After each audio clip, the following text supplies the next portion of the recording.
भाई साहब, ईरान के सुप्रीम लीडर मुस्तफा खामनेई के वरिष्ठ सलाहकार अली अकबर विलायती ने एक ऐतिहासिक बयान देते हुए कहा है कि आज न केवल स्ट्रेट ऑफ हॉर्मुज की सुरक्षा ईरान और उसके रणनीतिक सहयोगियों की ताकत के साये में सुनिश्चित है, बल्कि अब बाब अल मंडब की सुरक्षा भी अंसारुल्लाह यमन के हौती भाइयों के हाथों में है। यानी ईरान और उसके सहयोगी अब दुनिया के 3 सबसे अहम समुद्री रास्तों पर अपना नियंत्रण जमा चुके हैं। विलायती का यह बयान उस समय आया है जब अमेरिका और उसके सहयोगी ईरान के खिलाफ सख्त समुद्री नाकाबंदी कर रहे हैं। विलायती ने साफ कहा है कि अमेरिका चाहे कितनी भी कोशिश कर ले, वो इन रास्तों पर ईरान और उसके सहयोगियों के दबदबे को खत्म नहीं कर सकता। उन्होंने कहा कि ये क्षेत्र की नई शक्ति संरचना है और दुनिया को इसके साथ चलना होगा। भाई साहब, मैं नक्शे पर आपको दिखा दूं कि स्ट्रेट ऑफ हॉर्मुज और बाब अल मंडब कहां पर है और वो किस तरीके से पूरी दुनिया के लिए एक बहुत ही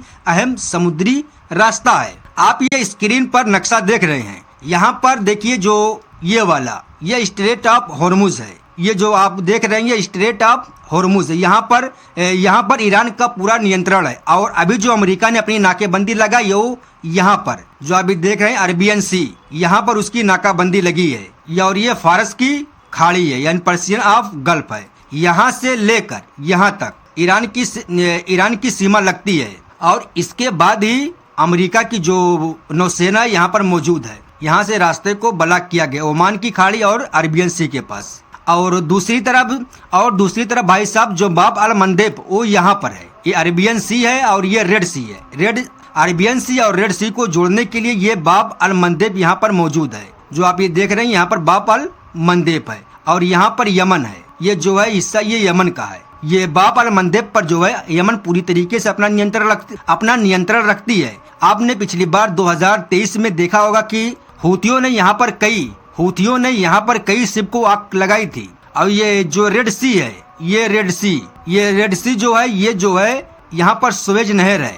इस हिस्से पर जो मिस्र से होकर जाती है सुएज नहर यहाँ पर है। ये रेड सी और सुएज नहर ये मध्य सागर को जोड़ती है और यहीं से जो है दुनिया का तकरीबन 12% व्यापार होता है। और ये रूट खास तौर से यूरोप के लिए बहुत ही अहम है। ये जो स्ट्रेट ऑफ हॉर्मुज का था वो तो सिर्फ खाड़ी देशों के लिए ज्यादा अहम है। माल यहाँ से सिर्फ खाड़ी देशों का माल निकलता है, लेकिन यहाँ पर स्ट्रेट ऑफ अल मंडब से यहाँ से यूरोप का सामान निकलता है। यहाँ पर जो देख रहे हैं ये यहाँ का जो भी यूरोप कंट्री है उनका पूरा माल यहाँ से होते हुए सुएज नहर से होते हुए रेड सी में आता है। फिर यहाँ से बाब अल मंडब को क्रॉस करके अरेबियन सी में इंडियन ओशन में जाता है और फिर यहीं से वो जापान है, मलेशिया है, ऑस्ट्रेलिया है, फिलीपींस है, वियतनाम है, चाइना है और यहाँ पर जितने भी ताइवान है, साउथ कोरिया है, इन सब देशों में जाता है। अगर ये रास्ता बंद हुआ तो दुनिया के लिए दोस्तों बहुत ही मुश्किल हो जाएगी। कुछ देश का तो तकरीबन 98 यानी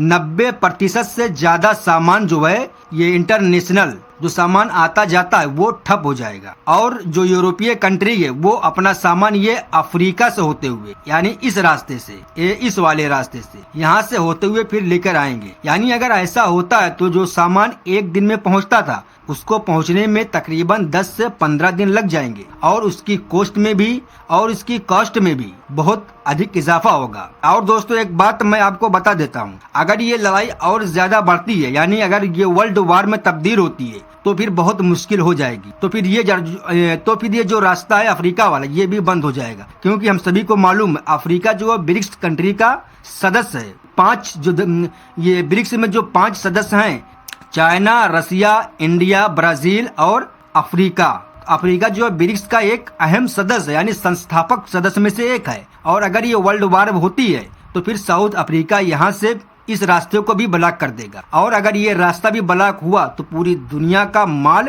ठप हो जाएगा, सीधी बात। खैर देखते हैं आगे क्या होता है। विलायती ने साफ कहा है कि बाब अल मंडब की सुरक्षा पूरी तरह से अंसारुल्लाह के हाथों में है और वह इसे बखूबी संभाल रहे हैं। विलायती ने यह साफ कहा है कि अमेरिका और उसके सहयोगी समझने में नाकाम रहे कि इस क्षेत्र में असली ताकत कौन है। उन्होंने कहा है अमेरिका ने सोचा था कि ईरान पर हमला करके वह क्षेत्र में अपना दबदबा बना लेगा, लेकिन वह अब देख रहा है कि हर जगह उसे मुंह की खानी पड़ रही है। हॉर्मुज में ईरान, मलक्का में हमारे सहयोगी और बाब अल मंडब में हमारे अंसारुल्लाह भाई, ये हमारी ताकत का त्रिकोण है। विलायती के इस बयान ने अंतर्राष्ट्रीय समुदाय में हलचल मचा दी। अमेरिकी रक्षा विभाग ने अब तक कोई प्रतिक्रिया नहीं दी, लेकिन विशेषज्ञों का मानना है कि ये बयान अमेरिका के लिए एक गंभीर चेतावनी है। अगर ईरान और उसके सहयोगी वाकई इन रास्तों पर नियंत्रण रखते हैं तो वैश्विक व्यापार और ऊर्जा सप्लाई पूरी तरह से उनकी मर्जी पर निर्भर हो जाएगी। विशेषज्ञों का मानना है कि विलायती का यह बयान सिर्फ एक बयान नहीं है, बल्कि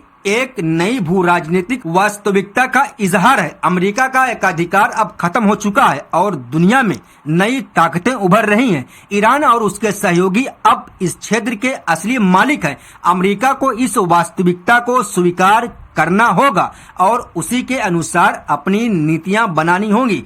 विलायती ने अपने बयान के अंत में कहा कि ईरान और उसके सहयोगी शांति और सुरक्षा चाहते हैं, लेकिन वे किसी की धमकी के आगे नहीं झुकेंगे। उन्होंने कहा, हम किसी के साथ युद्ध नहीं चाहते, लेकिन अगर कोई हमसे युद्ध करेगा तो हम उसे ऐसा जवाब देंगे कि वो जिंदगी भर नहीं भूलेगा। ये हमारा संदेश है अमेरिका और इजराइल के लिए। फिलहाल इस बयान के बाद अमेरिका और उसके सहयोगियों में हड़कंप मच गया है। ईरान अब पूरे आत्मविश्वास के साथ दुनिया के सामने अपनी ताकत का प्रदर्शन कर रहा है और वो ये साबित करना चाहता है कि वह इस क्षेत्र का सबसे बड़ा खिलाड़ी है। वहीं दूसरी तरफ भाई साहब, ईरान की Islamic revolutionary guard corps IRGC के एरोस्पेस फोर्स के कमांडर जनरल मोसावी ने एक बड़ा बयान देते हुए कहा है कि संघर्ष विराम सीज फायर के दौरान ईरान युद्ध से पहले की तुलना में और भी तेजी से अपनी मिसाइल और ड्रोन क्षमताओं को अपग्रेड कर रहा है। उन्होंने कहा कि इस दौरान ईरान ने अपनी सैन्य तकनीक में नई उन्नतियां की हैं और अपने हथियारों के भंडार को फिर से भर लिया है। दूसरी तरफ दुश्मन अमेरिका और इजराइल अपने स्टॉक को फिर से बनाने के लिए संघर्ष कर रहा है और उसे धीरे धीरे विदेशियों से गोला बारूद आयात करना पड़ रहा है। जनरल मोसावी ने ये बयान एक सैन्य समारोह के दौरान दिया। उन्होंने कहा कि युद्ध के दौरान ईरान ने अपने कुछ हथियार खर्च कर दिए थे, लेकिन संघर्ष विराम के इस मौके का ईरान ने पूरा फायदा उठाया। उन्होंने कहा कि हमने इस वक्त में अपने मिसाइल और ड्रोन कार्यक्रम को फिर से भी तेज कर दिया है। हम पहले से कहीं अधिक मिसाइलों का उत्पादन कर रहे हैं और हमारी नई पीढ़ी के ड्रोन अब परीक्षा के चरण में हैं। मोसावी ने कहा कि ईरान की यह सफलता उसकी घरेलू उत्पादन क्षमता के कारण संभव हुई है। उन्होंने कहा कि हमारे वैज्ञानिकों और इंजीनियरों ने जंग के दौरान भी काम जारी रखा। हम किसी पर निर्भर नहीं है, हम अपनी मिसाइलें और ड्रोन खुद बनाते हैं और हम जितनी चाहें उतनी बना सकते हैं। उन्होंने कहा कि यही वजह है कि ईरान युद्ध के बाद भी मजबूत स्थिति में है। जनरल मोसावी ने अपने बयान में दुश्मन अमेरिका और इजराइल पर भी निशाना साधा। उन्होंने कहा, हमारे दुश्मन इस समय बहुत खराब स्थिति में हैं। उन्होंने युद्ध के दौरान अपने अधिकांश गोला बारूद खर्च कर दिए हैं और अब वे अपने स्टॉक को फिर से बनाने के लिए संघर्ष कर रहे हैं। उन्होंने अपने हथियार विदेश से मंगाने पड़ रहे हैं और वो भी धीरे धीरे। उन्होंने कहा कि यह अमेरिका और इजराइल की कमजोरी को दिखाता है कि वो अपने सैन्य उद्योग पर निर्भर नहीं है। विशेषज्ञों का मानना है कि ईरान की यह सफलता उसके भूमिगत मिसाइल शहरों और बंकरों के कारण संभव हुई। ईरान ने पहाड़ों को काटकर विशाल भूमिगत सुविधाएं बना रखी हैं, जहां वो अपनी मिसाइलों और ड्रोन को सुरक्षित रखता है और उनका उत्पादन करता है। अमेरिकी और इजरायली हमले इन सुविधाओं को पूरी तरह नष्ट नहीं कर सके, इसलिए युद्ध के बाद ईरान ने तुरंत अपना उत्पादन शुरू कर दिया। जनरल मोसावी के बयान से बात भी साफ है कि ईरान संघर्ष विराम का उपयोग युद्ध की तैयारी के लिए कर रहा है, न कि शांति के लिए। ईरान का मानना है कि यह जंग खत्म नहीं हुआ और किसी भी समय फिर से हमला शुरू हो सकता है, इसलिए वो पूरी ताकत से अपनी सैन्य क्षमताओं को बढ़ा रहा है। ये उसकी हर हाल में तैयार रहने की रणनीति का हिस्सा है। वहीं दूसरी तरफ भाई साहब, ईरान के केरमान प्रांत की खुफिया एजेंसी ने एक बड़ी सफलता हासिल करते हुए अमेरिका, इजराइल और ब्रिटेन से जुड़े जासूसी और तोड़फोड़ नेटवर्कों को ध्वस्त कर दिया। इस ऑपरेशन में 51 लोगों को गिरफ्तार किया गया, जिन पर खुफिया जानकारी जुटाने, सशस्त्र संगठन बनाने और अशांति भड़काने का आरोप है। इसके अलावा कई जासूसी कोशिकाओं, स्पाई सेल्स पर संबंधित समूहों को भी पहचान कर बेअसर कर दिया गया। ये कार्रवाई ईरानी खुफिया एजेंसियों के लिए एक बड़ी सफलता मानी जा रही है। केरमान प्रांत की खुफिया एजेंसी ने एक बयान जारी कर इस ऑपरेशन की जानकारी दी। बयान के मुताबिक ये गिरफ्तारियां लंबी जांच और निगरानी के बाद की गई। आरोपियों के पास से भारी मात्रा में गुप्त दस्तावेज, संचार उपकरण, हथियार और विस्फोटक सामग्री बरामद हुई है। ये खुफिया एजेंसी का कहना है कि नेटवर्क पिछले काफी समय से ईरान में स्थिरता फैलाने की साजिश रच रहा था। बयान में कहा गया है कि जासूस और तोड़फोड़ करने वाले तत्व अमेरिकी, इजरायली और ब्रिटिश खुफिया एजेंसियों CIA, मोसाद के निर्देश पर काम कर रहे थे। इनका मुख्य उद्देश्य ईरान के अंदर आंतरिक अशांति पैदा करना, सरकार विरोधी भावनाओं को भड़काना, संवेदनशील सैन्य और परमाणु अस्त्रों की जानकारी इकट्ठा करना और बड़े हमलों की योजना बनाना था।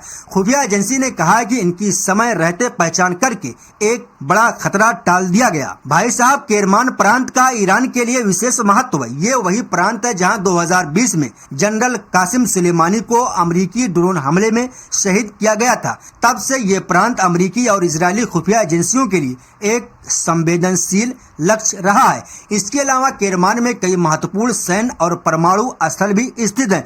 इसलिए यहाँ जासूसी नेटवर्क को ध्वस्त करना ईरान के लिए बहुत बड़ी उपलब्धि है। भाई साहब, गिरफ्तार किए गए 51 लोगों में ईरानी नागरिक भी शामिल हैं, जिन्हें विदेशी खुफिया एजेंसियों ने अपना जासूस बना लिया। खुफिया सूत्रों के मुताबिक इनमें से कुछ लोग सरकारी विभागों, सेना और यहाँ तक कि खुफिया एजेंसियों में भी काम कर रहे थे। इनके पास से मिले दस्तावेजों से पता चला है कि ये लोग सालों से जासूसी कर रहे थे और उन्होंने कई गोपनीय जानकारी दुश्मनों तक पहुँचाई थी। ईरानी खुफिया एजेंसी ने बताया कि इन जासूसी नेटवर्कों का एक बड़ा हिस्सा सोशल मीडिया के जरिए सक्रिय था। ये लोग फेक अकाउंट बनाकर झूठी खबरें फैलाते थे, लोगों को भड़काते थे और उन्हें सरकार के खिलाफ विरोध प्रदर्शन में शामिल होने के लिए उकसाते थे। इसके अलावा ये लोग सड़कों पर प्रदर्शन को अंजाम देने के लिए लोगों को पैसे भी देते थे।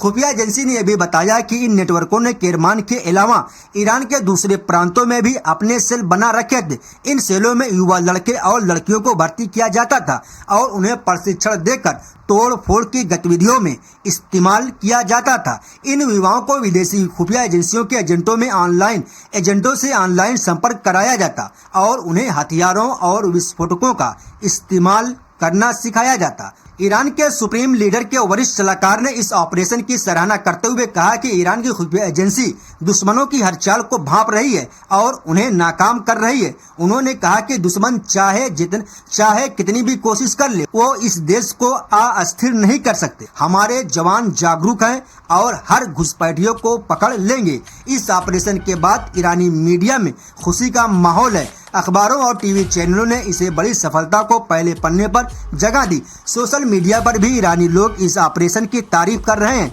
और खुफिया एजेंसियों को सलाम कर रहे हैं। लोग लिख रहे हैं कि ये साबित हो गया कि ईरानी खुफिया एजेंसियां दुनिया की सबसे मजबूत एजेंसियों में से एक है। फिलहाल भाई साहब 51 गिरफ्तार लोगों से पूछताछ जारी है। खुफिया एजेंसियों का कहना है कि इनसे मिली जानकारी के आधार पर और भी कई गिरफ्तारियां हो सकती हैं। ये ऑपरेशन अभी खत्म नहीं हुआ है। ईरान ने दुश्मनों को साफ कर दिया है कि वो अपनी जमीन पर किसी को जासूसी करने की इजाजत नहीं देगा और जो कोशिश करेगा उसका अंजाम बुरा होगा। इसी के साथ इस वीडियो को यहीं पर खत्म करते हैं। मिलते हैं अगली वीडियो, तब तक अपना ख्याल रखिएगा। जय हिंद, जय उत्तर प्रदेश। अस्सलाम वालेकुम रहमतुल्लाहि व बरकातहू।